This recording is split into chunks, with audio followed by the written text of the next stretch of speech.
The latest in pop culture and nerd news, an unhealthy obsession with pizza, and more Trek than 12 listeners can handle. Seriously, guys, we could use a few new subscribers, so, tell a friend, please. Keeping up with the Cardassians.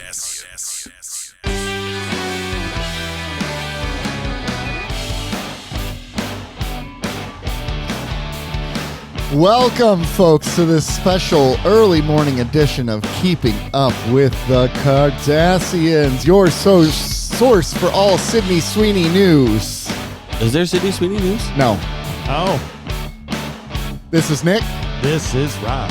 This is Joe. And we are so happy you're joining us on this special day. All three of you. We're so happy.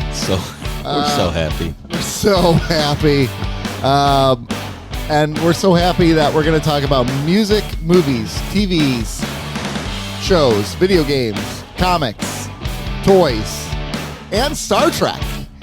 Because we're reviewing Star Trek The Next Generation today. And we got 2 episodes to review with you today. One of those is the Icaurus effect. The other one is something I don't have right in front of me right now. But we got 2 episodes to review today. Pen pals. That's right, pen pals. We're going to review those 2 episodes. We do that the second half of the show, as you know. But the first half, we work at catching up on all things going on in the world and media and conversation. And there's a very important conversation that we have to start off the show with. Oh, boy. A very important show. I didn't do it. I'll say, what did I do? Not me. And that important thing is Nick has gas today. Yeah. And it's been very unfortunate in this room. It's not like our trip to Columbus. Yeah, to Columbus, Ohio. Now, I will say that in your defense, it hasn't smelled. I told you. However, I told you. The grunting has got to stop. I can't. It's part of the moaning. I can't make promises. It's like you're overcompensating for the lack of stench. Yeah, I know exactly. Like if there's not going to be a stench, I'm going to make you uncomfortable some other way. No, like is it like an alpha male thing? Like it either has to stink or it has to be loud. Yeah, So if it's not going to stink, you're just going to make the most unruly noises. Yeah, absolutely. I'm going to make sure you know what's going on down below. Jesus. God. There's that. That's an important thing that everyone needs to know. And my question for you, as a podcast audience, do you know when your farts are going to smell before they happen? I bet you do. Most people do. I mean, for the most part, you do. Most part, you do. Yeah. 734-494-0980. Because you know what you ate that day or the day before. You do. Or you know what your stomach feels like. You do. You know. Like, Rob's making weird faces. I don't know why. I think he's farting. Nope. He's got gas in his belly. He's got gas. Yeah. So call in, text, let us know your thoughts. Because people called last week, actually, to respond. About farting? No, about burning your burger, which is basically the equivalent of farting. Because it smells bad and no one likes it. Yeah, we'll have some feedback on that because I listen to the show. I'm a listener. Mm-hmm. Mm-hmm. I'm not just a podcast host. Wait, you're the one? Yeah. I'm not just a podcast host. I'm also a listener. And I listening to that part back, and I was getting more irate than I was when we recorded it. There are some things you miss in real time that when you listen back, you're like, how did I let him get away with saying that? How did you let me get away with? Oh, here's the thing. We did get some viewer feedback. Do you want to know the viewer feedback? Yes. Okay. Hailing frequency. Is it about me being funny? It is about me being funny. No. We're going to start with this one. There's one of those. So first of all, we got a message that said, save the best for last. So in response to our burger conversation, which if you don't know, last week we talked about how do you prefer your burgers, and I said they should be medium rare, and you guys said medium. That's so gross. Yeah. And then someone texted in and said, "Don't judge the heat of my meat, Nick," is what they said.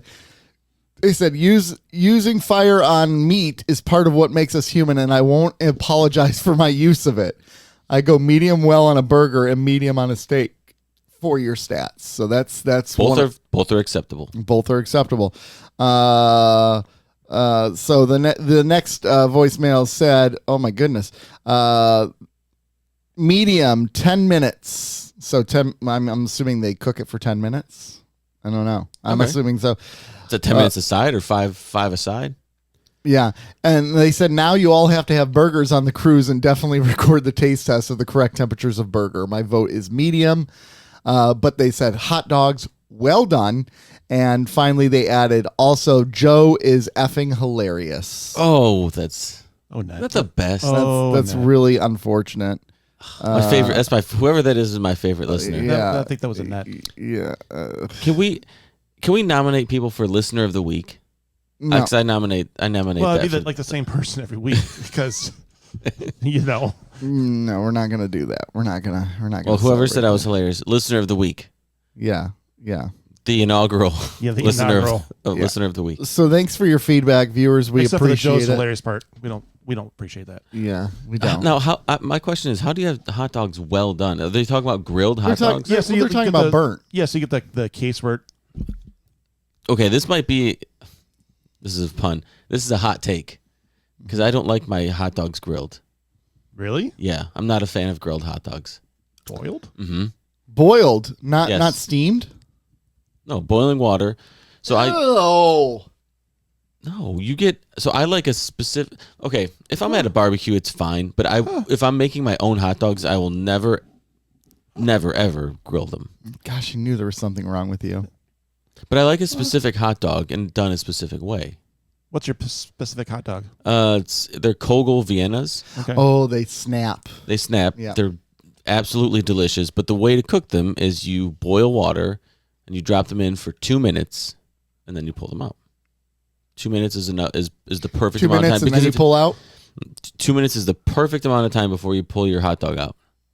I would absolutely agree. And then you put it in the bun. Yeah. I guess you could say that. Yeah. Once Then you're ready to eat. Yeah. Once But you if pull it it's- out of if- that hot water, that hot moist water. Yeah. If it's anything longer than 2 minutes, you risk splitting it in half. If you're doing it right. Yeah. Then it doesn't fit in the bun right, and then it's I don't like boiling my hot dogs because I feel like they get waterlogged. So I steam. So like I have, I use like a vegetable steamer thing, and I just put them in. I put a little bit of water in a pan. I put the vegetable steamer on top, drop the burgers in there, set them on high, and let them steam for a while. And they're incredible, like that. They're really good. now if I do have a grilled hot dog, it can't be like charred or anything. Really? Yeah. I don't like the char either. My wife loves it. The more the darker it is, the better. The more she likes it. That tracks. Yeah, exactly. She likes it all black. So she likes her hot dogs. So she likes it for more than 2 minutes. Yeah. How am I going to note this? Hot dogs. Hot take. Hot dogs black. Okay, here we go.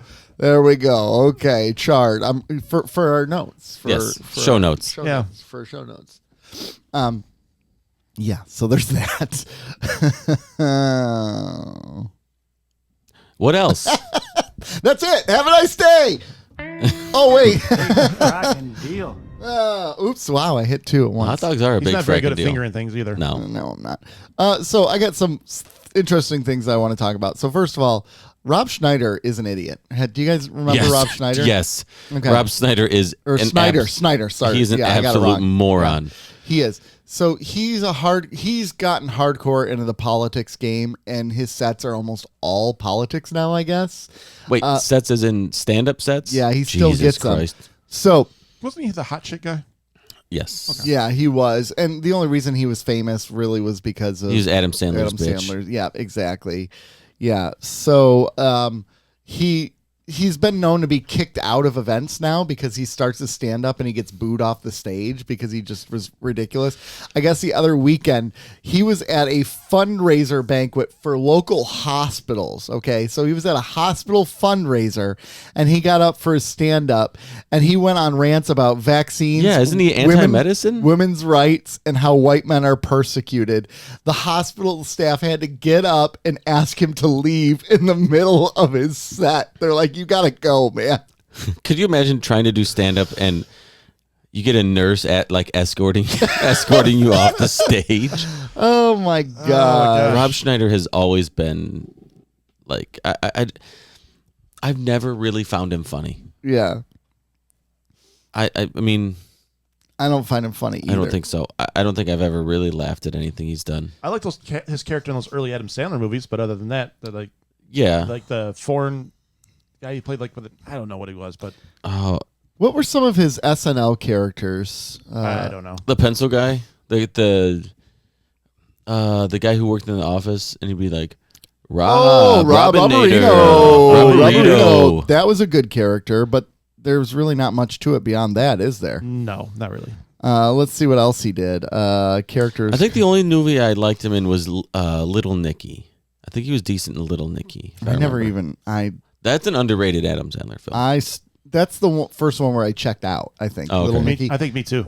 And then he did like Mr. Deeds or something like that. Mr. Deeds I thought was good. I liked Mr. Deeds. Yeah. Yeah. Yeah. No thanks. He did the water. He was the water boy. Like, you can do it. He was that you guy. can do it. I think it's that guy. Yeah. You can do it. Mm-hmm. But like other than that, yeah, he doesn't really have very good characters. Oh, he was in Judge Dredd. He was not bad in Judge Dredd because he was. Oh, with Arnold Schwarzenegger. Yeah, because he is not really. No, that's Sly Stallone. Yeah, that's a Stallone. That's a Stallone piece. Mm-hmm. He's also very thin-skinned. So if he doesn't like to be told he's wrong. No, he doesn't. But I think it's hilarious. He was escorted out of this event for saying jokes that were too like hardcore ultra right.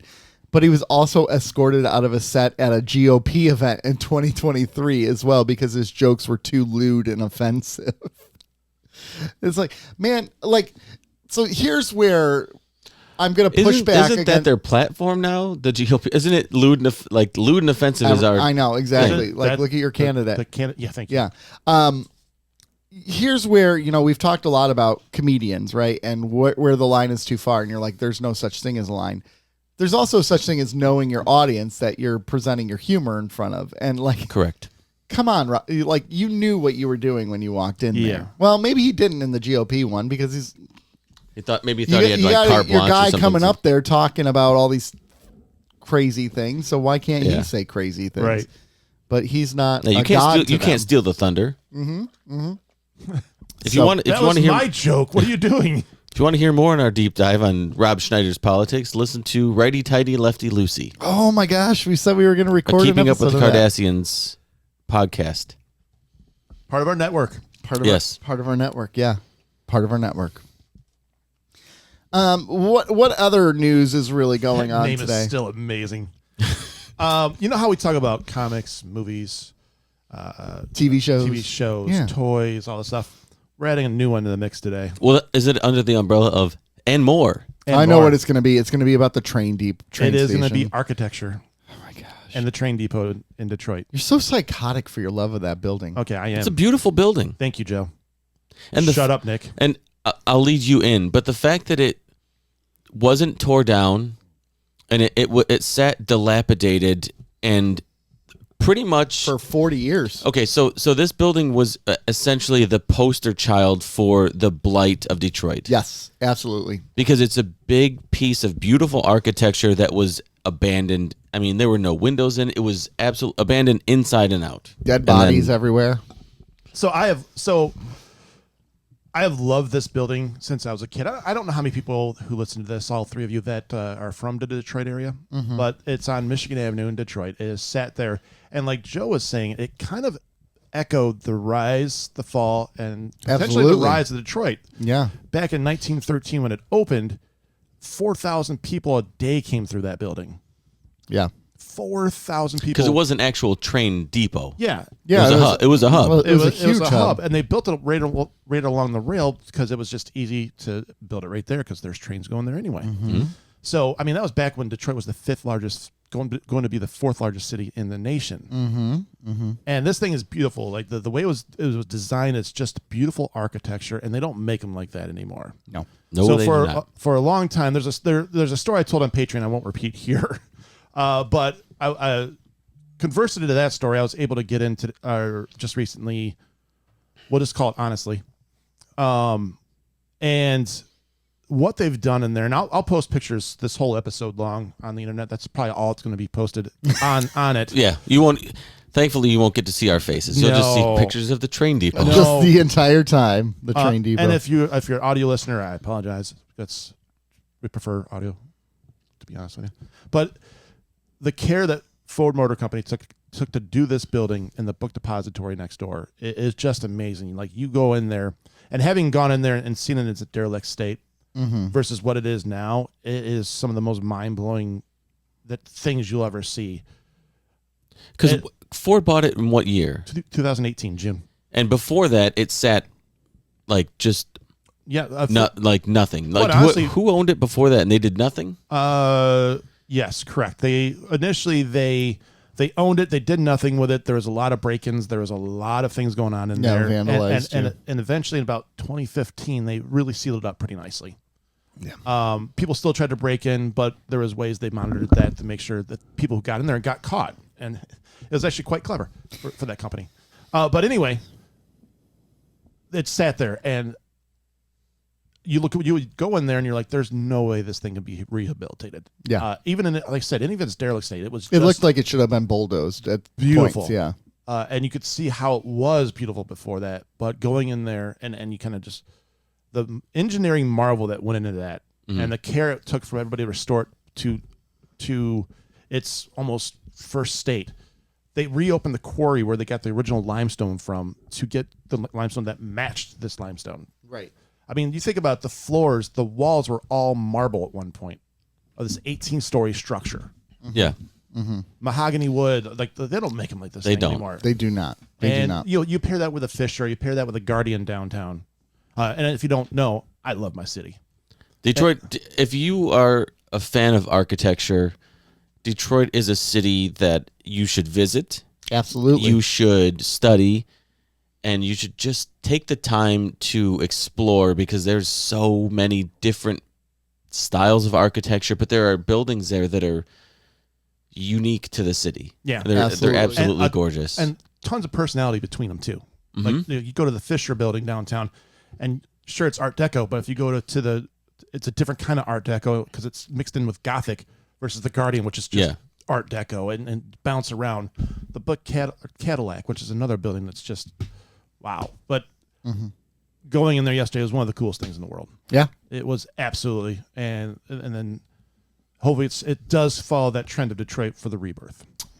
Well, it seems like it is. I mean, it seems like that's not the start of it, but that's part of it, right? Like, the rebirth has been happening for about 5 years now, right? With some of these new buildings that are popping up and the renovations. yeah, it was pre-COVID. It started pre-COVID. It started pre-COVID, and COVID probably has hit it pretty hard. I'm sure there was a lot more plans. It was a bummer.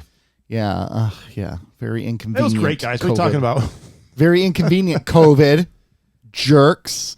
But it's still, I think the opening of this station is symbolic that the city is back more so than it's being reborn. Like it's back. It's just not what it was, but it's, I think it's the ultimate symbol of Detroit. Of its story. Well, because if you looked at any video that showed Detroit and the stereotype Detroit, where You can't miss the building. dangerous, You they cannot miss always use the building as a landmark to show abandoning that building and then abandoned buildings and neighborhoods. Yep. Which unfortunately are still there. But well, movies used it a lot. Like yeah. when they were when they were trying to show like a rundown area or whatever, that's the That's place what they you would went use. to. But Batman versus Superman, the climatic fight scene is in Michigan Central. And they left Station. props in there. I got pictures of my kids playing with the props they left in there. Yeah. But that's the thing is the story is it used to be amazing. Used to be a great piece of architecture, and it served a purpose. And it was when Detroit was at its zenith, it was a cornerstone of the city, right? And then it fell by the wayside, just like the city. Yeah. And thankfully, they didn't tear it down. But at its worst, it was people would look at it and be like, "You can't come back from that, right? Right. You Right. can't. This can't be repaired. There's no way that you can restore this building to what it was." Mm-hmm. And they would say the same thing about Detroit. There's no way the city used to be so great. You can't do anything with it. It's too far gone. Yeah. And it's not. Yeah. And they prove that if you put care and effort and time and resources into something, and you have a vision and you execute it along the way. I mean, there was a concert with, Jack White was there, Eminem, Common. Jelly Roll. Diana Ross. Diana Ross. Jelly Roll sucks. Jelly Roll does suck. Thank you. I don't like him, but people like him. I know. He's not even from here. No. Either's Common. No, but he said Yeah, it was like one of the crowning moments of his career. Like he fully admitted this was like a big moment for him. Like, so he gives the It's respect. because he's like, That's fine. I got to meet Eminem. Like, I don't. Eminem is kind of a big deal, bro. Just because you don't like him. I just think- don't not like him. I'm just not a fan of the music. That's all. It's fine. I hate you. I did like Big Sean though. Do you call me Big Nick? No. Big Nicky. I was trying to think. Little like, Nicky.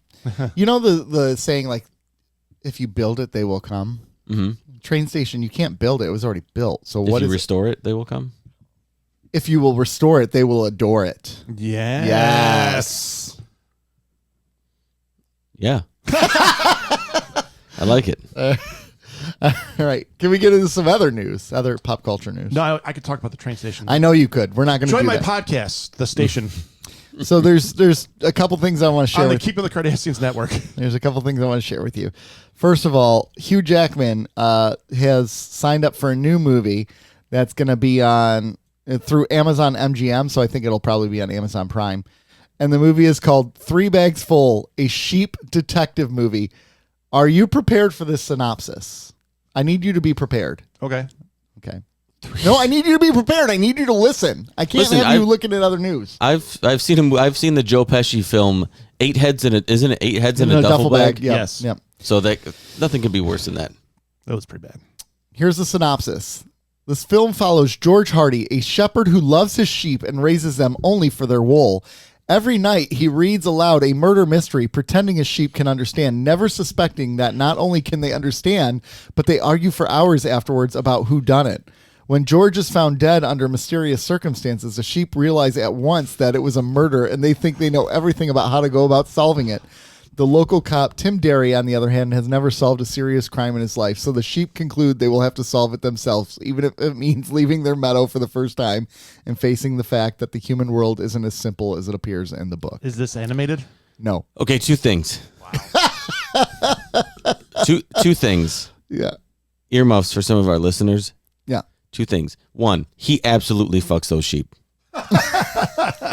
And two, I will be seeing this film. I will be watching this movie. I am intrigued. I'm curious. I can't wait for a trailer.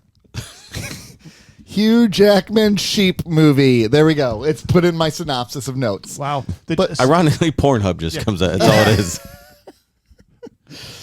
FarmersOnly.com. What a weird sounding movie, but also props because it's original. Obviously, it is you can't- original. I you preach can't- originality. it's You original. can't deny it's original. It's original. Now, unrelated to this, here's a discussion point. Do you think we have too much access to drugs as a society? I think there's a. I that think one's there's a coming point. from Colorado. I think there's a point to be made there, Joe. I like where your head's at. You're on to something. It may be too easy now. I mean, the warning signs are all there. Oh my gosh, absolutely. Did you hear about the new Hugh Jackman sheep movie? I'm so pumped. I can't wait. And you're like, yeah, come over into this other room and tell me about it. And it's just friends and family having an intervention yeah. because I'm on way too many drugs. Piggybacking off the name Hugh Jackman, did you see the Hugh Jackman Deadpool popcorn bucket? Yes, I did. No, You didn't? no. Didn't? Is it better or is it better than the Dune 2 popcorn bucket? It's made to like play off of that. Is it basically they just give you a fleshlight and a bucket and a bucket of popcorn? They don't even bother with hiding it. The problem is the real fun is not necessarily the bucket; it's the video revealing the bucket. That's the. I did see the. Have you seen the video revealing the bucket? No. Where they have like the butter, there's a shot of like butter hitting the mouth of the popcorn, all right. and it's It's a so. nice slow mo, like Deadpool is caressing the bucket. Oh my gosh, this is. Thanks, Dune 2. I know, Dune. Like, what were you thinking, Dune? Well, Dune had to know what it was doing. It had to. Oh my gosh. It had to know. Oh my god. This is the best reveal. There's like popcorn falling into the mouth, overflowing into the mouth of this. Oh. All right. Yeah, exactly. Yeah. Now the butter. Yes, this is a. I'm gonna watch that when I get home and I'm by myself. Yeah. Are you? Joe, Are you going to pilot take time? that massager that Rob was Hey, letting you don't know anything about that. It is missing right now. Yeah, don't worry about that. It is missing. There was one other news story that I wanted to share with you that I found interesting. So a while back, I talked with you guys about Teenage Mutant Ninja Turtles: The Last Ronin, which is based around Michelangelo is the only surviving turtle, and he's fighting Shredder has taken over the city. So they're turning that into a movie, like a live action movie, and it's going to be R-rated. And they're right now recruiting the original April O'Neil to star in it from the 1989 and 1990. Judith Hogue? Hogue, Yeah. yeah. She's going to be at GalaxyCon in Columbus. So I think that's pretty cool that they're bringing her back. So they What make do you it to say be a sequel to those. In a way. I I mean, if you're getting the original April. Wouldn't it be is it? I would think so if you're trying to get the original. What? April Okay, back. I'm not well versed on my TMNT timeline. Yeah. But that movie very closely followed comic book story. Mm-hmm. Was that before or after the Last Ronin storyline?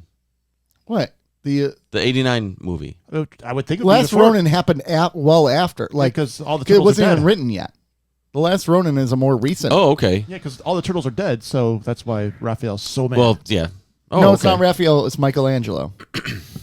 Yes, we got corrected. We got the corrected. original time. That's right. That's right. Thanks, Sean. Yeah. Sometime guest host Sean. Never again guest host, Sean. Yeah. Yeah. Correct us. We'll show you. But Yeah. that didn't come out. The Last Ronin didn't come out till 2020. So Oh, what? Why was I thinking that was a? Were you thinking of Ronin starring Jean Reno? No, I thought it was. are you thinking of The Last Ronin starring Keanu Reeves? No. But okay, so then it makes sense. Yeah. So there'd be a sequel. Well, I don't know about recruiting. I can't imagine I can't imagine her schedule is real booked. I don't care. I think it's cool. No, what I'm saying is Show some respect on April O'Neil's name. I think Yeah, how dare you? Who do you think you are? I would give whoever wrote that article a raise because of the very liberal use of the word recruiting. She's been in television shows. She was a regular in Big Love, a regular in Nashville, a regular in a TV show called The Magicians. You're not helping, Nick. She's doing fine for herself. Sounds like it. You guys are jerks. Have you seen any of those shows? No. Yeah. No, do I? Are any of them still running? No. Is Nashville still running? No. No. Nashville's been off for a while. I think. Let's see. How long is 2018? So yeah, 6 years. COVID killed it. Pre-COVID. Yeah. It was dead before COVID. It caused COVID. Yeah. Oh, there you go. New conspiracy. Yeah. So sign me up. I'll watch it. Yeah, me too. I'm interested. Any other news? Nope. No. Paramount may have a buyer. They do have a buyer. No, I heard it went back now. There's Did a hiccup with it. Skydance, right? Yeah. What I don't care. Skydance read the listing of their properties and they're like, never mind. Yeah, maybe not. It is garage sale season, so I'm sure Paramount will sell soon. They did like the home inspection. They're like, no, this foundation is rotted. This is not up to code. Ooh, they did not get the engineers for the train station for the Paramount is not up to code. Yeah. Oh, Bad Boys 4 came out. Who gives a cares? shit? Who cares? I'll go see it. Of course you will. But no one's going to go see Dune 2 with me. No one's going to see Mad Max with me. Did you hey, I'm going to go see Dune this day? No, No. because I haven't had time. Yeah. So try again. Wait, you haven't had Screw time. guys. You haven't had time to go see the movies that you're hypothetically scolding us for. Thank you, John. Not going with you. Yeah, exactly. Yeah. All right. What's wrong with that? All of it. Bad Boys 4. I hate Will Smith. I can't. I don't like Will Smith cannot either. stand Will Smith. I can't. He's one. And- I can't watch a movie with him in it love- anymore. And Martin so much, though. something's odd about Martin Lawrence now. Yeah, I was thinking the same thing. He just something. I don't know if he. Okay. Permission to speak freely. Granted. He seems like he may have had like a light stroke or something. Okay, I retract my granted. No, he does not seem Something right. And looks odd.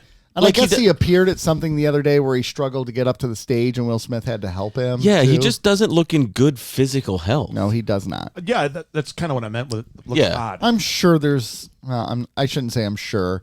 I wonder if there's some drug use involved there. Or I don't That's think racist. Yeah, man, I don't think it's that. Why are you gonna jump right He's to that? a Hollywood star. Oh. It's nothing to do with any. It could be just be health, but like the way his yeah. the lower, it's just something that doesn't look. Yeah, right. he looks like he does look like he's carrying a little extra weight, but not in the traditional sense of like straight up- I've just gained weight. It seems more You know what? medical. Even in this picture, you could see it. Like the Yeah. side of his Look face. up Martin is Lawrence droop- stroke.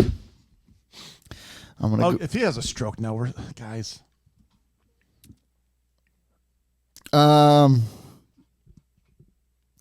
Martin Lawrence needed help walking by Will Smith as fans concerned about health. I'm in God's hands. Martin Lawrence health update falls on deaf ears as fans point out his slurred speech. Oh, they can make fun of deaf people, but Maybe he was drunk because I slur my speech. Some when I'm believe drunk. the actor's deteriorating health is a result of a heat stroke he suffered years back. I'll take it. I'll take it. That is a I mean, form of that is a form of stroke, but come on, that's pretty extreme. Joe's gonna have a stroke later. Martin Lawrence says, Deadpool. "I'm healthy as hell." Has he not read the Bible? Hell is not very healthy.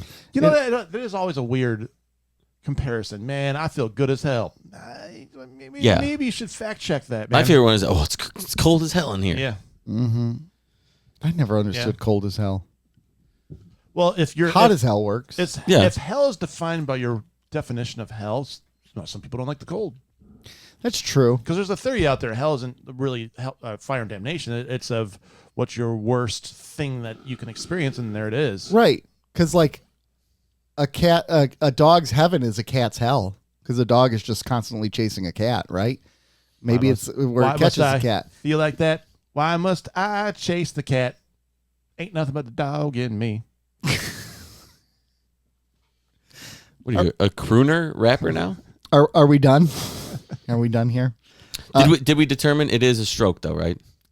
No, we did not determine that. And this heat stroke he had was back in 1999. So this is 25 years Oh my ago. God. So Stop it, Martin Lawrence. Yeah. So, Did you ever, when you lived in Farmington Hills, did you ever hear the name Clooner? no. Oh, I'm going to show you this later. Okay.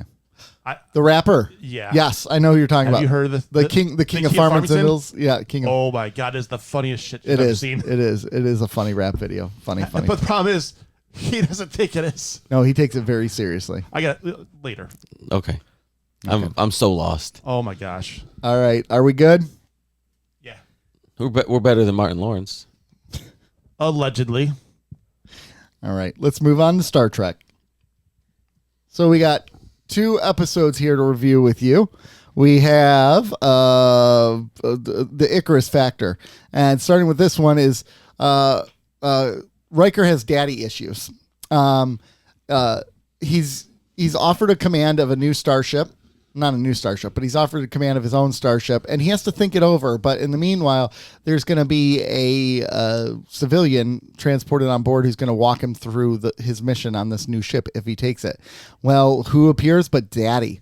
Daddy's there, and Riker doesn't want to be with Daddy. He says, "Daddy, stay away from me, Daddy. I don't want to be with you, Daddy." I knew this was going to happen and as soon as I Daddy- started the episode. You know, Video Exclusive is our sponsor. And Daddy spends a lot of his time talking with Dr. Pulaski. There's and a lot of daddy videos there. And Dr. Pulaski's like, "Daddy, it would never have worked between us." Jesus Christ. And he's like, "Yeah, it would have." And she's like, "No, Daddy." Meanwhile, Worf notices that Wesley notices that Worf is acting weird, and it's So because mad. Worf needs to participate in a gauntlet with the Klingons thing for the Age of Ascension. So he creates a holodeck program where Worf can get the crap beat out of him, and the crew show up to celebrate him. And then it turns out that Riker's mad because his mom died when he was a baby, and his dad was distant from him, and he's got daddy issues. And by the end of the episode, they have a little bit of a fight, and He wrestles with his daddy. he wrestles with his daddy, and his daddy. What are you doing? And his daddy knocks him on the ground. He's like, "Daddy, no!" and Daddy says, "I've been cheating this whole time. That's the only way I could keep you interested in coming back, because you would always lose to me." And he's like, "Daddy, that wasn't very nice of you." And they end up walking away from each other, like having a better understanding of who they are. And Riker says no to his command because he has daddy issues. I don't think that's the reason. I mean, it's part of the issues, honestly. The end. I feel like I just had a heat stroke. I mean, what did you expect? Beat by a stick. What did you expect? It's a issue. It's a episode about his father. Am I not supposed to call him daddy? Or is the issue the way I said daddy? Or is it the use of the word daddy? It could be all the above. If I just said daddy the whole time, would it be as bad? You could could say said father. or dad. No. No, that doesn't translate for me. I understand. Parental unit. I could have done that. But I wasn't going to. Did you guys recognize his dad, his father? I did. Who was it? The actor's name is Mitchell Ryan, but he played Greg's dad in Dharma and Greg. That's why I didn't recognize him. Never watched the show. He was also in Liar Liar. I think he was Jim Carrey's boss in Liar Liar. Oh, He yeah. worked at the firm. Yeah. Oh, he was also in Dark Shadows. For Burke Devlin in Dark Shadows back in the day. I immediately knew. I'm like, I know that guy. I recognized him. I had to look him up. I'm like, he was in Dharma and Greg. He was funny in that. You never watched it, Joe? That's a sitcom. That's a 90s sitcom that never gets replayed anywhere. Probably for a reason. No, it was good. What was it? I can't whoever really the trust woman your was, judgment of sitcoms. Why? I'm going to ask Sean's going to chime in and go, Reba! Hey, Reba's on Netflix. Reba's on Netflix now, okay? I saw that We made it big time, baby. I saw that. We made it big time. It's not on Hulu, so it's not big time yet. So you like Dharma and Greg? Oh, I love Dharma and Greg. She was cute. Jenna Elfman? Jenna Elfman. She was so cute. Yeah. She's 52 now. Okay. I mean, That's fine. I mean, everybody ages. No, yeah, I it's know, but inevitable. it puts into perspective like how long ago this show was, Yeah. right? Dharma and Greg. Wow. Wasn't it where he was the lawyer and she like She was uptight like a lawyer and free spirit? Yeah. Yeah. He was like she was a hippie. Yeah. Yeah. Oh, Hey, it's a great premise. Dharma, stop acting so weird. I don't think you didn't watch the show. No, obviously he didn't. I mean, that's pretty much what it was, right? Wasn't the guy the guy from Criminal Minds? Yes. Yep. I- Hosner was his name on Criminal Minds. damn, I forget his name. I think I know it, but I can't pull it out of the memory banks. His name is Thomas Gibson. Is his name? And you're right. He is in Criminal Minds. I think he turned out to be problematic too. He did after that. He did Dharma and Greg. Like in real life? I think so. Lead role, 256 episodes. Wow. Of what? Aaron Hockner is who he played in Criminal Minds. Oh, in Criminal. Ooh, that's a lot of episodes. He was on it from 2005 to 2016. All right, Yeah. so we're talking about everything but the actual Icarus factor. So let's start talking about the Icarus Yes, factor. let's try to focus on some Star Trek Yeah. this week. Anytime I get to mention an old sitcom, I will. I don't blame you. I get it. So we have Riker offered his first command, and he turns it down by the end of this episode. Spoiler. You know that. Yeah. Let's walk through that. Don't just give us the end. Let's. We already walked through it. I gave you the plot synopsis about his Oh yeah, daddy all right. I give it issues. a 6. No, that's not what we're doing. No, you're jumping too far ahead. Do I need to have your daddy come and have a talk with you? I knew as soon as there was a father in this episode, it was like, this is gonna be bad. Mm-hmm. It's gonna be bad. Yeah. Yeah, we all knew it. You can't help it. If there's daddy issues, I'm there. Okay. At the risk, I just whatever. Did we not? We all knew that he was going to have some sort of like father issues, right?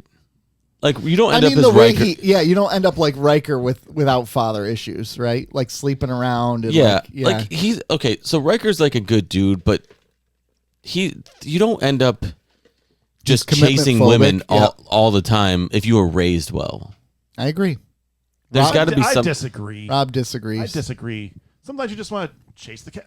Sometimes you just want to chase. The pursuit is half the fun sometimes. I understand, especially when you're younger, like Riker is. That's true. Like we talk about the hunt for you could.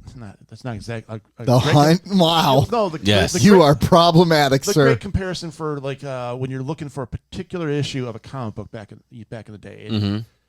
The hunt is almost half the fun. I don't think I just have a problem comparing women to comic books. Yeah. But excuse me. Comic books are better. Yeah. But I'm just not, and you're right. That's not a fair comparison. But I'm just saying that I don't think that means issues with your father. It could be it could be your issues. It could be. Well, I mean, he doesn't have just issues with his father. His mother died when he was a baby. That's on her. I'm just kidding. Yeah. Even she didn't like the dad that much. She checked out. She had daddy issues and just left. I don't think she checked out. She died. But it's not. What I'm saying is, I guess she checked out of the hospital. Riker doesn't. He's not looking for like healthy relationships with women.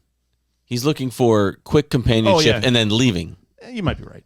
I might take it back. I don't know. I just don't think. I'm not saying he was raised poorly. I'm just saying clearly we knew there had to be something in his family background. I agree. I feel like there had to be something. You got to have some fun backstory. He just liked the ladies. Yeah. So here's my question. How does this fit in with Roddenberry's vision of no conflict within humanity? Because this is conflict. His dad hasn't talked to him in 15 years. But is his vision no conflict within Starfleet, or is it just in general? I think it's within Starfleet for sure, but I think it's in general. But I don't view this as the kind of conflict he spoke of. Okay.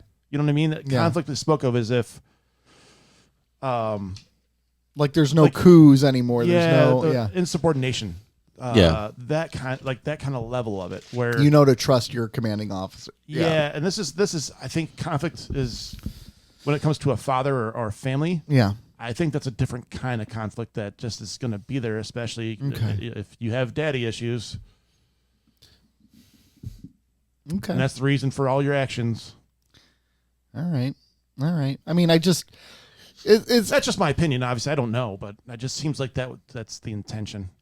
This is an interesting conflict that he has with his dad, though, because the implication is that basically after 15, his father pieced out. Yes. Like they didn't have any so it sounds like Riker went into Starfleet at like 15 years old, and his dad pieced out, and he hadn't talked with him since he was a teenager. So Riker 30, his dad shows up and he's like, "Hey, I love you. Can we be best friends?" Like, in what world does that make any sense whatsoever? And I know a lot of men do that though, but who in the right mind would think that's just going to happen just like that? Hey man, what's up, bro? How you been past 15? I've been so proud of you. Yeah. From afar. I've been stalking you from afar. I know. I'm so proud of you. And then the dad's like bragging about how good his career has been going, and and he's bragging about Will at the same time, and not as much as his own. Yeah. But it's like, you didn't do anything, man. Yeah. I feel like he doesn't have the right to brag about Will.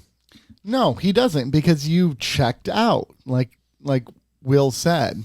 Like at 15, that was basically it. He was done. And then he hides behind the fact, you don't think it hurt me that your mother died too. Great. You still have a child. Yeah, you're the grown up. You're the grown up. Like, I always hate situations like that where the grown up tries to almost blame the kid. Like, you're the adult. You have no excuse. You never do. Kids ruin everything, so of course you're going to blame kids. There is that. There is that. I guess point. Counterpoint, yeah. Safety. Oh no! Jesus. Sorry. That's the review this episode deserves. Is that what you're saying? Yeah, exactly. This episode was a stinker. Sorry. One fart. Mm-hmm.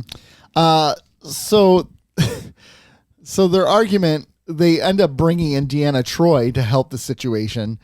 And the dad immediately hits on her, and he's like, "I Like see father, we have, like son. Yeah, I see we have good taste in women. Oh my gosh!" And then the only way they could solve their actual argument is by getting into a physical fight. Well, I do. Let's the talk with Deanna. I think that was nice for her to not debate him, but counsel him almost right there. I thought that was a good conversation for her. Yeah, It was nice that they actually used the counselor. Yeah. For what her purpose for what is. she's intended. Yeah, Yes. I was like, Yeah. all right, here we go. yeah, It wasn't just the one blurb off. It was an actual conversation where she's Yeah. like, dude, you suck. And I think the fact that it was Riker made her emotionally invested as well. Yeah. For some sort of resolution, because she with the Enterprise and Deanna were about to lose. They were about to lose Riker. Yeah. So She's so mad. So sad. so sad. so sad, so sad. What else stands out in this episode? Not much, actually. Well, we I got to talk th- about the... Go ahead. No, go ahead. Nope. You can talk about the uniforms. Beauty before age. Are you going to talk about the American Gladiator fight at the end? Where kinda, they yeah. were playing the game. It's a made-up sport. Akita. Anbo Jitsu. And they're like talking about how they made it seem like it was very dangerous. It's like, come on, dude. First of all, you're wearing pads. Yeah, I know, and it truly is That's like a bad American thing. Gladiators. Yeah, It was. It looked terrible. It did. Joust. Yeah. That was the thing, was joust. Yeah. Yeah, Was yeah, the it on was American joust. Gladiators, that was the event, joust. Yeah, yeah. And if you watch the American Gladiators documentary, you would learn that was a very dangerous event for the gladiators. They would Oh, get they were- hurt a lot. Every event was dangerous. I know, they were hopped up on steroids. Their there bodies was- were falling apart. It was just steroids, drugs, sex, and absolutely no safety in any event whatsoever. And they were paid like garbage. Where do I sign up? paid like garbage. And they were They were Go mistreated. watch the- They it's- were mistreated. Holy they cow. were mistreated, but they also, like, these contestants were just people. Like, they were actual random people. They were. Hey, you on the street. Come here. Come here. Yeah. Come here. You want to? And they beat the crap out of these people.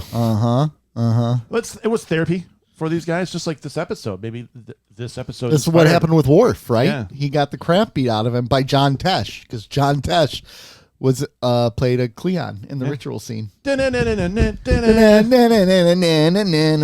If that's, we should recut that scene with that song.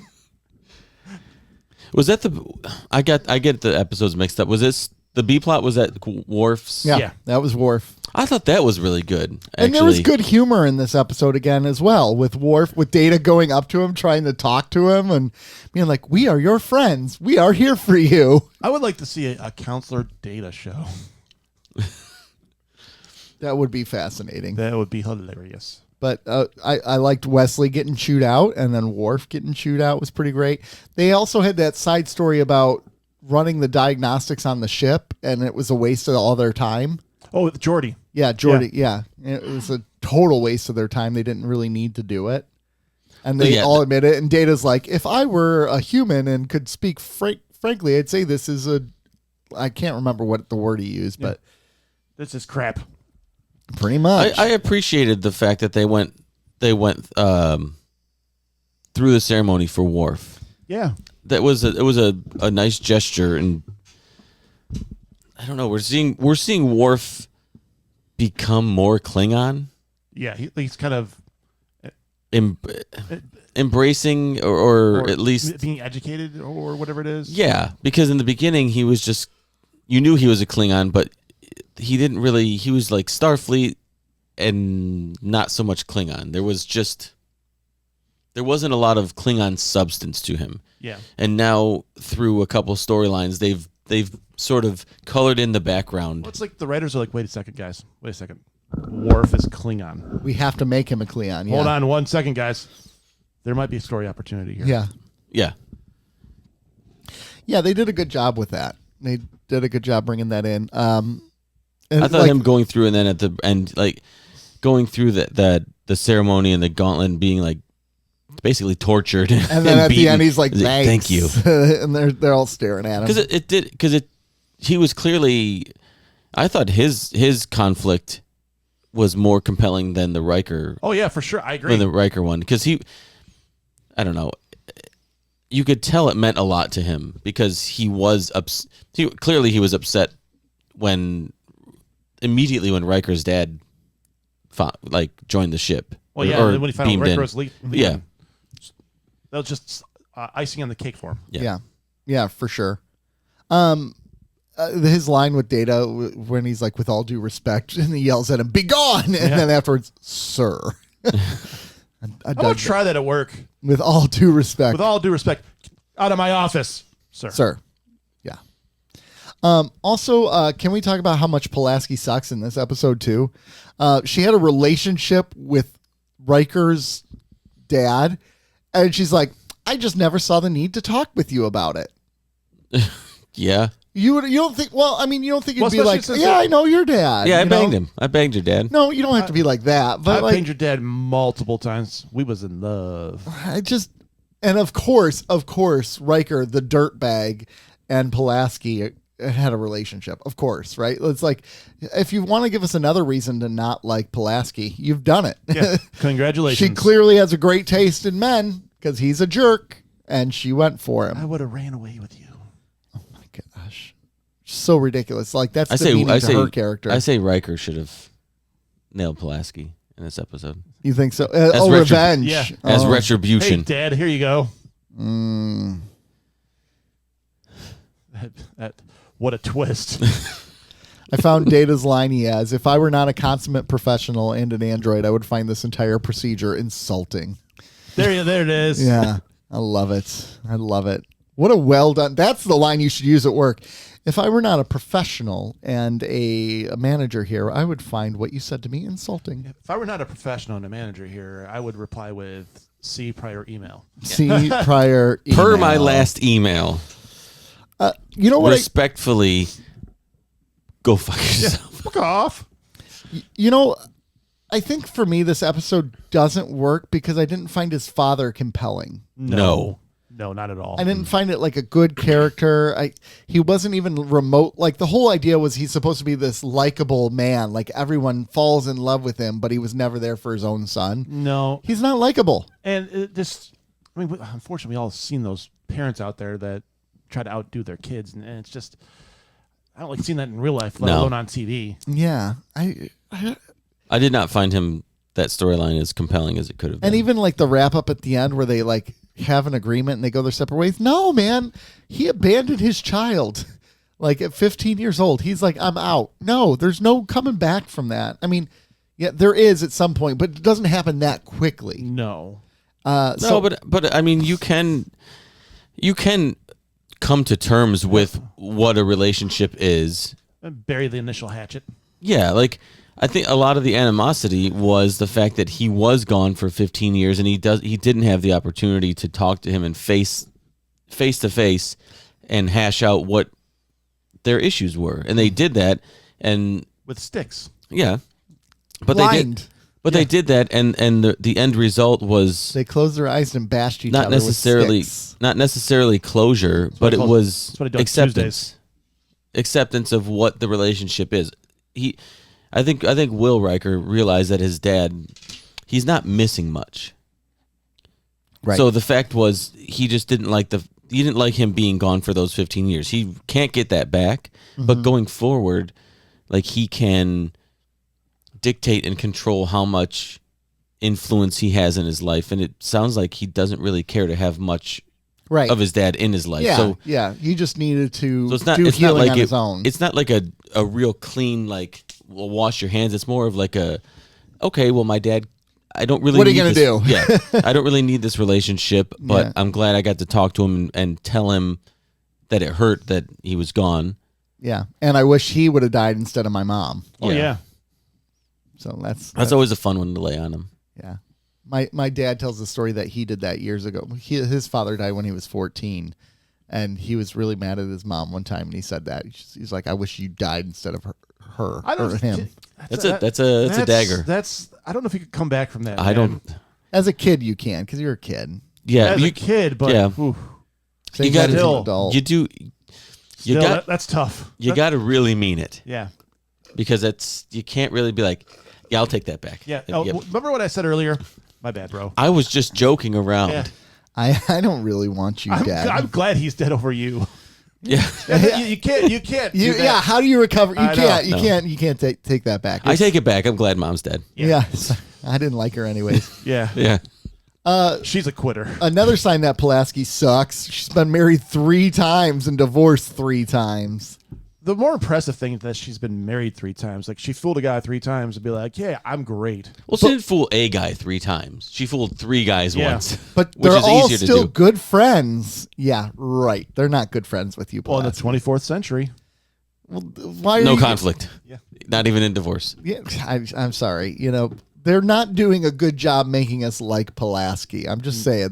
Well, to your point. I mean, by this point, they've probably already decided she's out of the show for next season. I would hope so. To your point, like, wouldn't divorce be eradicated then? I would think so. No conflict. Or just or it's amicable all the time. Just, you know what? I don't really enjoying your And company. they don't call it divorce. They call it something else or whatever. Or I don't know. Heaven.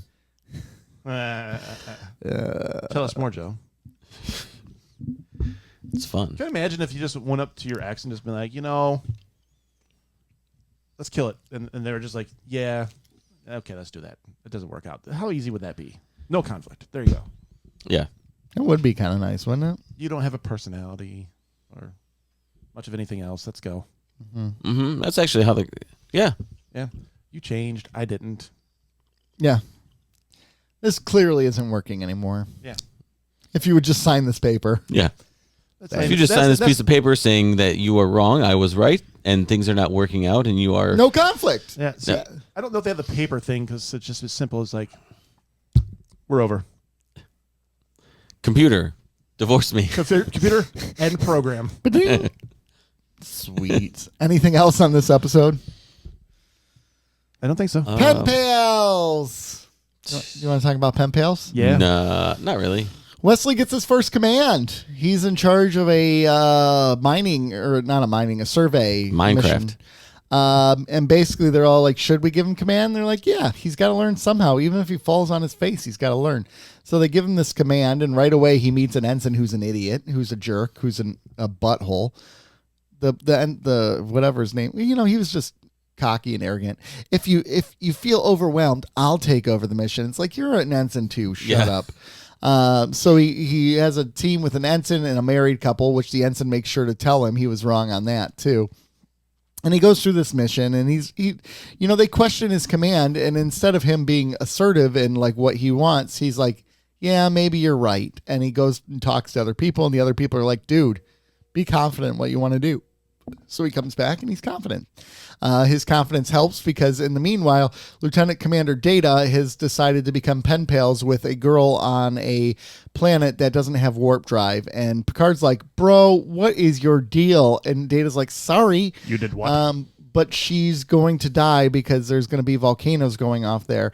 And Wesley's like, volcanoes? Wait, what a coincidence. My research has pointed to a dilithium issue, blah, blah, blah, blah, blah. And then they're like, well, okay, should we save this planet or not? They decide to save the planet. Data ends up beaming down to the planet, rescuing the girl from the planet before she dies, violating the Prime Directive again. Why is there a kid on my bridge? And then they decide to erase her memories. They fix the planet and then send them on their way. So Wesley's first command goes well, and Data makes a new friend who will forget him. The end. So... is the way that they skate the whole Prime Directive thing is to erase her memory? Yeah. So there's nobody to remember. No harm, no foul. They still interfered with the development of that planet, though. So Yeah, but it's really only on their conscience, and if they're not going to rat themselves out, then they're filing logs. So I'm going to file some logs later. yeah, I bet you are. I want to see what those logs look like. No, I appreciated the couple debates they had on the show about it, because I'm like watching it and going, Yeah. all right, I really appreciate that conversation, that they slowed it all down and they kind of matured the show to let them talk about it. I thought that was pretty cool. We haven't really seen much of that yet. Yeah, we've only really seen Picard go, no, that's violates the Prime Directive. Picard not doing being it. sanctimonious about it, right? That's all we've seen. Well, in this episode, they talked when Wesley goes to Riker to like regain his confidence, Riker talks about how like what would Picard do? WWPD. We should use that from now on, by the way. Yeah. We have Brandon on the merch site. Yes. What would Picard do? He said that, and then he went to explain how Picard does it, how he listens to everybody and then makes a decision, and then the very next scene, I believe, was the think tank of the crew and the Prime Directive, the discussion and debate on whether or not this violates the Prime Directive. Is it okay to violate it? Is there loopholes? So you saw it. They showed you. They told you and then showed you. Yeah, yeah. Which to me, this was the best part of the episode. Oh, by far, yeah. Because we haven't seen this yet. Right, exactly. And this is part of the idea of the Federation that kind of drives me nuts. They are a little bit high and mighty. Like, we cannot interfere because we can't risk altering the development of your civilization. Okay, so you're just going to let whole groups of people die, even if you have the technology But to I stop love the it. counter argument, which they had was like, maybe they're supposed to. But then the other counter argument was, well, then, but maybe we're supposed to save them because we have the technology and we became aware of it, But right? but where does it stop? Just like Picard was saying, like, do we interfere if there's a conflict? Do we interfere if there's? I really appreciate the debate because It's a very good point. yeah, And I think because the problem is in society, where's the line? And if we keep scooting that line, eventually that line goes way too far. Well, you think about the Prime Directive, and you actually kind of think about it in terms of foreign. It's almost a foreign policy conversation, right? Like, Yeah. look at the United States. Like, you could see how a Prime Directive could be helpful because we get involved in everybody's business, And we shouldn't. and well, I don't know if we should or shouldn't, but it Not always everybody's. That's Well, not damn sure. everybody's. Well, not everyone's, but it always leads to consequences that we weren't prepared for. You look at history, you look at Russia's intervention in Afghanistan and what that led to in Afghanistan, right? And the rise of the Taliban. You look at our intervention in countries like, I'm trying to think of a good example here, Vietnam or Korea, or, like all these interventions that have backfired. Iraq. Yeah. That have backfired. Very few interventions, unless asked for the help, really benefits the person. And right? that's when Like, she really- basically plead. That's when she asked for the help. That one was Picard's like, well, you should become a plea. Do you think? See, I didn't think it was because because she asked. I thought it was because they heard that it was a child. Oh, for and they sure. got emotionally invested. Yes, because the conversation, because they did bring up emotion in the discussion, and they were like, "Well, we can't take emotion into every decision," and I thought they had a really good debate, and I thought it came to a decent resolution. Yeah. Would you say they had a master And debate? then they heard the voice, and and Picard realized it was a child. A child and desperate. Yeah, a desperate child, and was like, Not a desperate housewife. He just realized, like, I can't disregard a child's cry for help. I think that's what I think that's you're right. But I think it was a combination of the plea, like the actual asking for help, instead of Starfleet interjecting itself. Well, even Data said earlier in the conversation, it's like, what if she asked for help? And then they played it, and she kind of did ask and begging where Data is, and she's scared and all this other stuff. So Picard's like, God damn it, the child is begging for help. Yep. So I really appreciated that whole scene there where and they did like twice, I think, in the episode where there was like a really nice debate in there. And I'm like, and Picard was like, what about war? And what about this? To next point, the U.S. Intervening in war. It's like, Which is which to me was the crown jewel of the episode, because as somebody who's quote unquote new to Trek, like I always hear Prime Directive, like, but I didn't necessarily know exactly what it was. they didn't do a lot with DS9 with it. They didn't do a ton with it. No, they didn't. But I didn't really know, like, okay, is this something that's well established and everybody knows exactly what it is, or is this sort of like a living sort of thing? And I appreciate that they had a real discussion discussing things that I thought questions I would ask, and like, well, what about this? What about that? Yeah. And the pros and cons of it, and the damage you could do with it. Yeah. So Yes. Yeah. But I also didn't really have an issue with either decision if they would have made it. Like when they had the resolution and they were like, can't break the prime directive. We're not like, I was like, okay, well they had a good debate, and I understand now why they're not doing this. because, and then because of the debate, they really helped you out with that. yeah. Yeah. But then when you hear the plea, I'm like, okay, I can see why they would kind of break it. Yeah. Like it's a child reaching out for help. Where are we now? Well, now, Riker? Yeah, I did like I that. like that. Escalating. We're up to here. Yeah. Where would you say we are now, Captain? Up to here. My thing is, let's say they decide not to save the planet and they walk away from it, and that would be understandable by prime directive regulations. Now they have on the conscious the fact that they've let a whole civilization just die. I'm sure they've done it in the past. Yeah, it's not the first or Yeah. the last time. I know, but Starfleet's weight- not for Starfleet's not for babies. So they save this planet and they become a warmongering spacefarer. Yeah. Yeah, but it's going to take hundreds of years for that civilization to do that. What if they? But You don't know Starfleet's that, not though, that right? short. They're not that short-sighted. They think about the long run. They do think about their long run, but They don't want to play gods and interfere with the natural development of okay, species. but aren't we arguing? So again, this goes back. Let's look at foreign policy.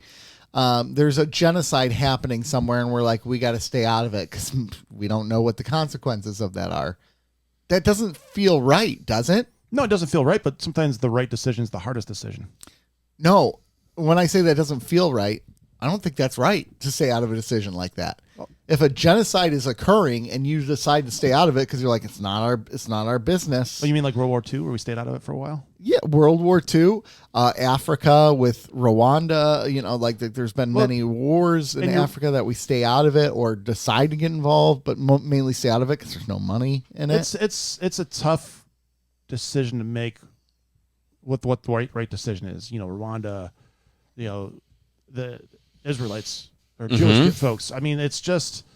But a lot of these are conflicts that are predate the United States. Yeah, and it's just. Yeah. Oh yeah. And then you start to. That's where I think we get ourselves into trouble is when there are these long historical conflicts that predate this country, that predate a lot of. They're almost biblical. Yeah. Yeah. In nature and in origin, and we feel like, oh, we're gonna come in and you know what, we'll take care of it. We're gonna. The United States is here. We'll take care of everything. We'll fix this. It ain't gonna happen. It ain't gonna happen. No, and it's just a hard thing to decide what to do. Like if you are, man, that's just tough. Yeah. What's the right one to jump in on? What's the wrong one to jump in on?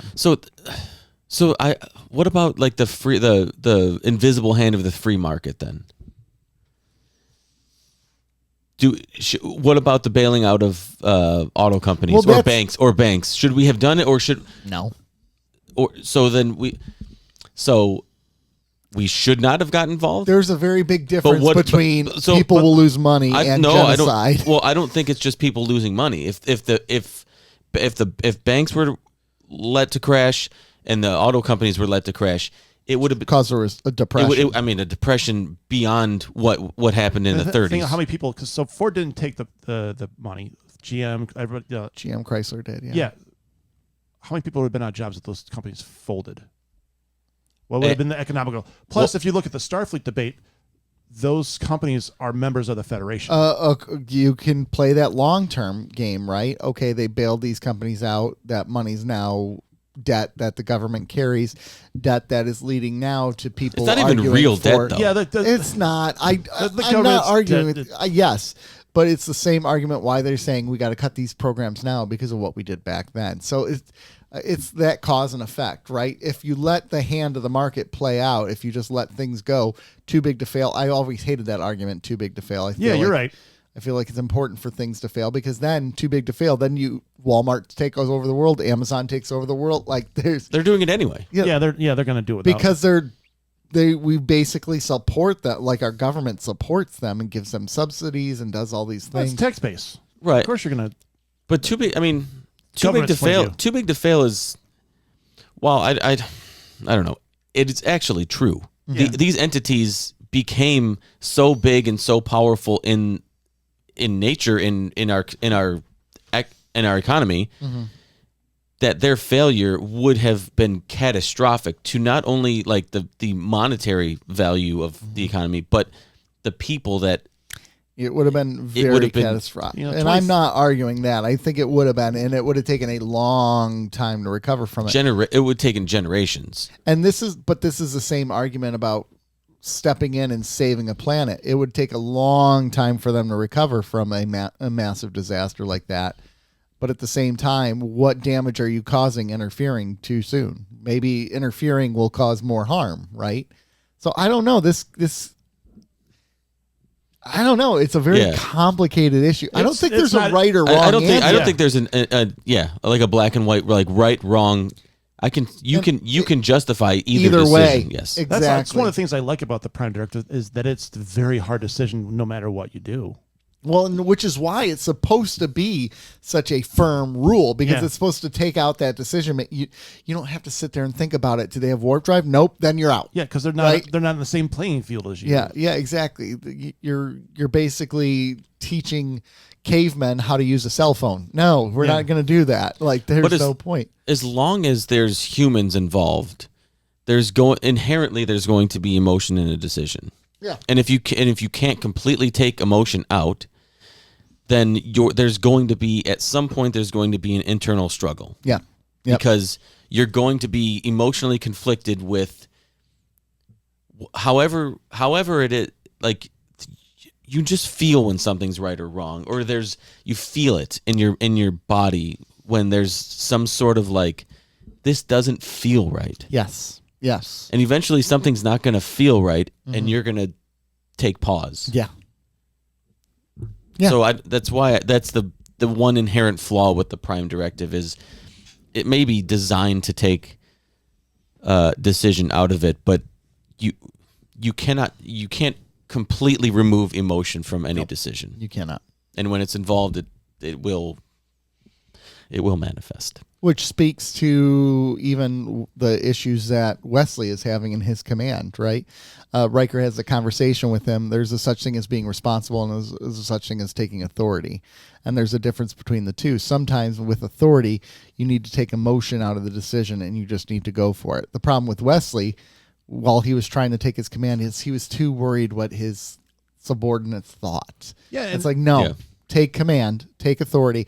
And I have the same thing within my profession a lot of the times. Like, I'm supposed to take authority, and basically when people are like, well, I don't think this is what it says, and I could be like, well, you're welcome to your opinion. No, I'm supposed to take authority and be like, no, this is what Scripture said. I'm supposed to like take my authority as a reverend in the church and be your like, Prime Directive is your authority. Kind of, yeah. Exactly. But that can be difficult because you hurt feelings when you do that.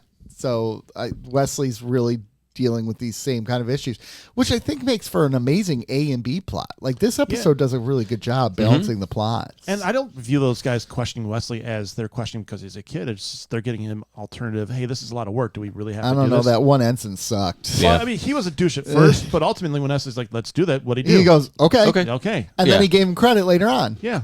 He definitely... Well, because he came in with a not a stern voice, but with a confident. He spoke confidently. Yeah. Hey, we're going to do this. I want you to run this. Yeah, and it's a reminder that as a leader, if you show weakness, people won't take advantage of it. That's the wrong word for it, but they will sense that weakness and try to fill the gaps themselves. Yes, and you as a leader need to make sure there's not any gaps in that situation. We always let Joe fill the gaps. Yes, please. Yeah, I got you. Fill those gaps. Yeah, all of them. All of them. All that gap. It's a very wide gap. Yeah, I got you. Yeah, he's got you. You don't worry about that. So I mean, just a side note. This is Nikki Cox was Sarjenka. In this I know. one. I was gonna. Nikki Cox was popular back in the day for a show Happily Ever After, which was a funny show. It was a funny show. Nikki Cox. No. Oh, okay. that was okay. That was her then. This is her now. Yeah, now is not so good. Yeah. Well, I mean, plastic surgery city. I mean, whew. She was She was a stunner in the late 90s. She was gorgeous. And then now she was groomed by Bobcat Goldthwait, though, because when she was like 18, she started dating him. Yeah. And was with him for a long time. Then Is she still married to Jay Moore? No, they broke I think up. they broke up in 2018. He married up. Oh yeah, but Jay Moore punches. When you're on the floor, you can only punch up. Like Jay Moore is just. I used to think Jay Moore was really funny. Did you? There was a point where I thought he was funny. Really? You were one of those. Yeah. He's had some funny guest appearances. He's never a good lead. He's a good No, he's Still married up. second. Oh, because he's not attractive. Yeah. Yeah. I don't know. Yeah. Oh, yeah. There's good old Sarjenka, Nikki Cox. It's Sarjenka. I thought they did a great job with the makeup. I'm kidding. Did you guys? It looked like that. It looked like they rescued whatever costume she had from a house fire. They And combine they're just like, multiple things together. They're like, this will work. Listen, Nikki, here's the thing. And then they also said, does anyone got glitter that we can just throw on her face? Here's the thing. We got your costume from a garage sale from a burned down house. Yeah. Since your planet's burning down. Yep. We're gonna write it into the plot. It's going to be a good combination. And we're just gonna throw glitter at you, and we got like this red marker we can just like rub all over your face. It's going to be all right. You're going to look fine. You'll look. You know what? We'll write it into the script. You'll be look. fine. You'll She's look. And she's like, it's my first acting gig. Whatever, we got to do. Yeah. Did you guys catch O'Brien's first bit of racism? No, I did not catch it. On the transporter pad when Riker initially when Data beams up with the girl, and he goes, and O'Brien asks him something like, so yeah, Data comes off the thing. He's like, I'm going to the bridge. He's like, you're going to the bridge, or you're going to take that. I was like, oh, Brian. Oh, Brian. Oh yeah. We should do an O'Brien racism watch through Next Generation. One. That's all right. The second he marries Keiko and he says, I'm not racist, look who I married. Yeah. Yeah. Then we got major. That's next level. That's next level. Yep. Get ready, it's coming. And we can do this because Cole Meany will never come on the show. He's already said no multiple times. He's dipped out. He's not going to. Well, just don't mention it to Ron Moore again. I'm going to mention that again. It seemed like that was the first time Ron had heard that. Yes. Which blows my mind. How could I mean, maybe we are looking way too into this, but I don't think so. Not really. He calls them cardies. Cotties. Spoonheads. Like, I think he's overtly racist. He does, yeah. He's the only racist in the 24th century. Yeah. He's old school. He's old school. He's retro. We might have made Michael Moore mad at that point. I don't know. Michael Moore? Ronald Moore. Ronald D. D. Moore? Moore. Maybe if I call him the right name, that would help. You called me Michael Moore, I'd be pissed too. Yeah. Who is even Michael Moore? Isn't that the director guy? The fat guy from Michigan who bowling for Columbine. Yes. Very self-righteous. That guy. Yeah. Yes.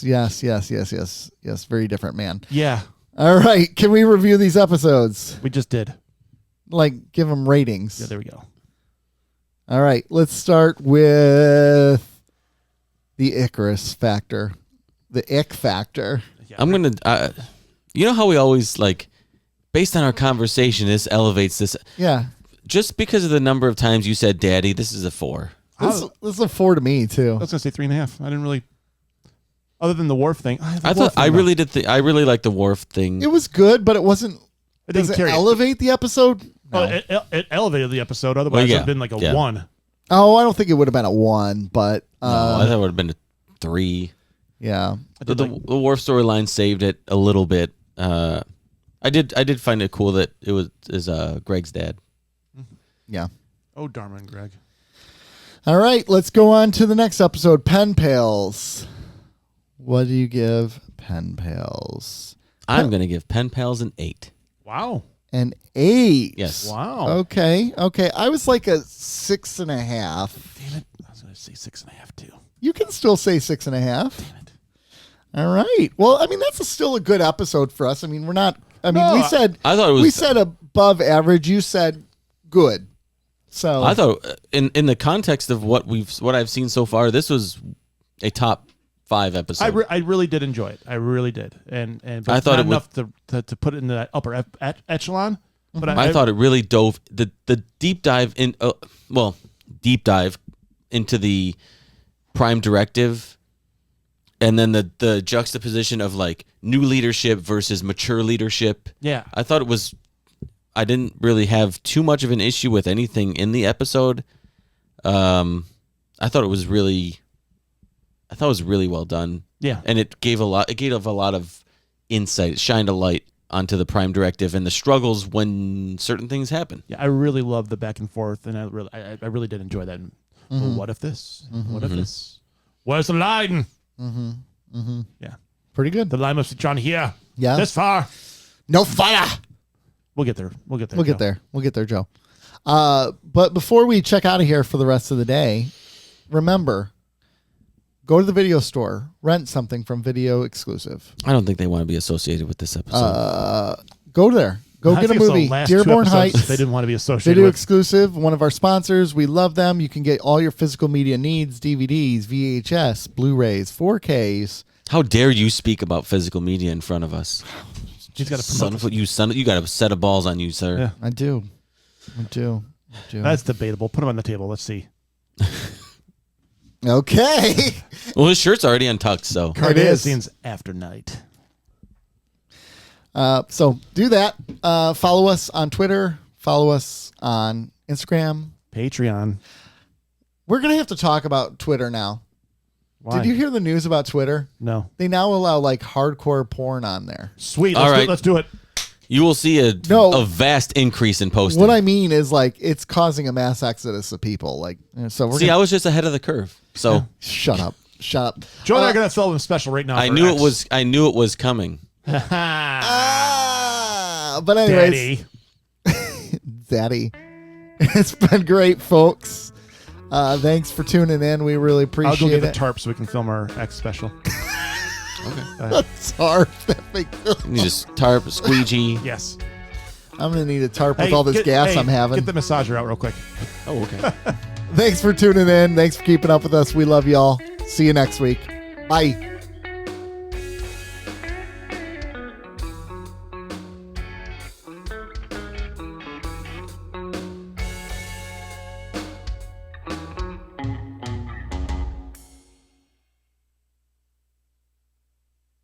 I want this Lego set. Oh, is that the Michigan Central Station? Yeah. Someone who built it? How many pieces is it? I don't know. It's 8 feet long though. That's what she That's said. cool. That's cool. I don't think that's a set, buddy. Don't tell me. Look at that ass on that one. I don't think you can buy that at the store. Anybody into some grand larceny? That'd be the slowest theft of all time because you'd have to be so careful getting it out. What are you guys doing? Nothing. Actually, people have to look at you. There's no way they're stealing this. You like drive Yeah, it. that. So it might actually because if you get like several guys with us, Well, you know what you because do? they would just be like they're moving it. Yeah, there's We're gonna rent a high-low, and we're gonna have construction helmets on, and we'll just walk in there all naturally. I just high vis with no shirt underneath it. So like, It'd is be- this, With no shirt is this the underneath. village people? It'd be the first theft in history where we would ask a civilian to get the door for us. can you get it for Can us? you guys get the door? And they just open it. And let, Because who would ask to get the door if you were stealing something? that's a good point. Yeah. That's a good point. Guys, can someone get the door? Yeah, can you get that for us? Hold it. Door. Door. That's hilarious. All right, guys, you ready? We'll figure this out. We always do. Here we Yep. go. 5, 4, 3, 2. One.